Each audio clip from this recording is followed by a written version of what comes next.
Hello বন্ধুরা, welcome to my channel আর delicious taste. আজকে আবারও হাজির হলাম নতুন একটি রেসিপি নিয়ে। আজকে আমি যে রেসিপিটা আপনাদের সঙ্গে শেয়ার করব, সেই রেসিপিটা নাম শুনলেই জিভে জল আসে। আজকে আপনাদের সঙ্গে শেয়ার করব মাছের ডিমের টক। শুনেই জিভে জল আসছে না বন্ধুরা? আর দেখে নিন তাহলে আমি রেসিপিটা কিভাবে বানাচ্ছি। আমি মাছের ডিমটা একটু ভালো করে চটকে মেখে নিচ্ছি। আর চটকে নেওয়ার পর দেখবেন একটু চর্বির মতন বের হবে, সেটা আমি ফেলে দিচ্ছি। দেখতেই পাচ্ছেন কি রকম চর্বির মতন বেরিয়েছে। এখন আমি হাফ চামচ হলুদ গুঁড়ো, হাফ চামচ লঙ্কার গুঁড়ো আর অল্প একটু লবণ আর হাফ চামচ চিনি আর 2 চামচ ছোলা ছাতু দিয়ে ভালো করে মেখে নিচ্ছি। যদি ছোলা ছাতু না থাকে তাহলে বেসন দিলেও হবে। কড়াইয়ে অল্প তেল দিয়ে তেলটা গরম হলে কড়াইয়ের মধ্যে ভালো করে লাগিয়ে নিচ্ছি। তারপর যে ডিমটা আমি মেখে রেখেছিলাম, মাছের ডিমটা, সেটা আমি দিয়ে দিচ্ছি। আর একটু আমি অপেক্ষা করছি। আর আমি খুন্তি করে ভালো করে একটু মাছের ডিমটা একটু স্প্রেড করে দিচ্ছি, তাতে করে তাড়াতাড়ি এক পিঠ ভাজা হয়ে যায়। দেখতেই পাচ্ছেন আমার কতটা ভাজা হয়েছে। আমি এখন মাছের ডিমটা একটু উল্টে দেব। আর ঠিক এইভাবেই আমি অপর পিঠটাও ভেজে নেব। এখন আমি খুন্তি করে একটু চৌকো চৌকো করে কেটে নিচ্ছি।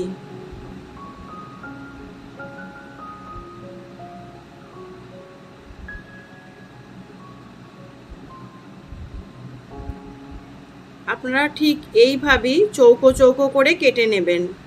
দেখতেই পাচ্ছেন আমি কিভাবে চৌকো চৌকো করে কাটছি, ঠিক এইভাবেই আপনারা কেটে নেবেন।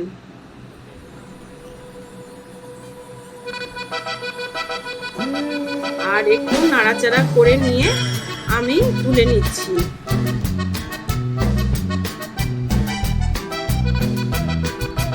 আবারও একটু তেল দিয়ে আর 4টে শুকনো লঙ্কা আর 1 চামচ 5 ফোড়ন দিয়ে একটু নাড়াচাড়া করে নিচ্ছি।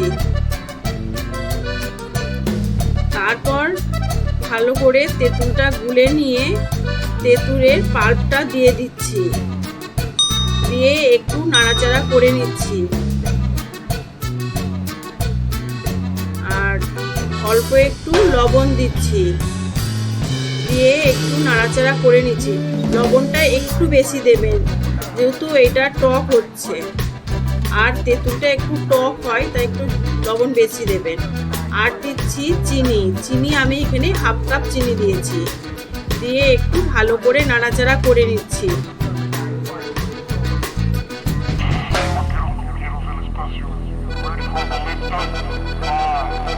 পাঁচ মিনিটের মতন ভালো করে ফুটিয়ে নিচ্ছি।